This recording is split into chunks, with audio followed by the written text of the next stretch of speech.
حضرت جابر بن سمرہ رضی اللہ تعالیٰ عنہ کہتے ہیں رسول اللہ صلی اللہ علیہ وسلم نے ارشاد فرمایا تھا لا يزال هذا الدين قائما حتى يكون عليكم 12 خلیفہ كلهم تجتمع عليه الامہ. آپ نے فرمایا دین ہمیشہ قائم رہے گا یہاں تک کہ 12 خلفاء ہوں گے میرے بعد، اور ان سب پر امت کا اتفاق ہوگا. تو پہلے خلیفہ کون ہے؟ سیدنا ابو بکر رضی اللہ عنہ، دوسرے حضرت عمر رضی اللہ عنہ، تیسرے حضرت عثمان رضی اللہ عنہ، چوتھے حضرت علی رضی اللہ عنہ، پانچویں حضرت حسن رضی اللہ عنہ، اور چھٹے حضرت معاویہ رضی اللہ عنہ. اور ان 6 میں سب سے زیادہ جس کا طویل دور ہے وہ ہے حضرت معاویہ رضی اللہ تعالیٰ عنہ. 20 سالہ دور خلافت ہے، 6 ان کے بعد بھی ابھی ہیں. 12 کے بارے میں آپ نے ارشاد میں، یہ ابو داؤد کی حدیث ہے اور صحیح بخاری کی حدیث.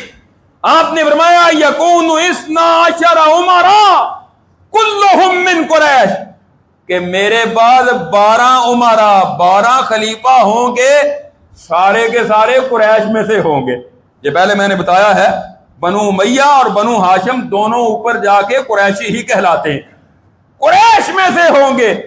اور پھر تیسری حدیث صحیح مسلم میں لا یزال الاسلام عزیزا الی 12 خلیفہ، آپ نے فرمایا 12 خلفاء تک اسلام غالب رہے گا، اسلام کی شان و شوکت اور اسلام کی قوت رہے گی.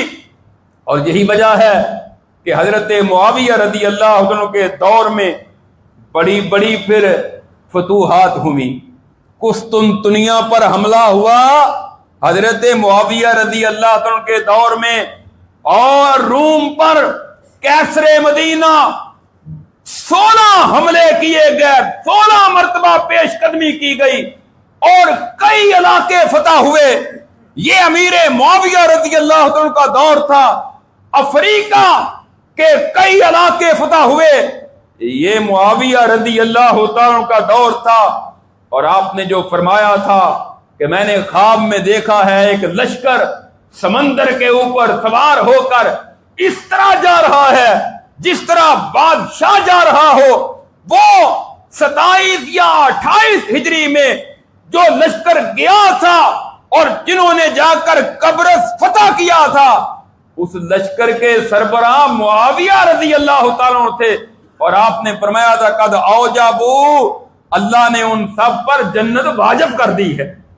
اور حضرت ام حرام رضی اللہ تعالیٰ عنہ جنہوں نے دعا کے لیے درخواست کی تھی اللہ کے رسول میرے لیے بھی دعا کرے، میں بھی اس لشکر میں ہوں، یہ اس لشکر میں اپنے خامد حضرت عبادہ بن صامت رضی اللہ عنہ کے ساتھ موجود تھی. اور واپسی پر جب سمندر کا سفر ختم ہوا، سواری پر سوار ہونے لگی تو وہاں گر گئی اور وفات پا گئی. اور آج بھی ان کی قبر وہاں موجود ہے.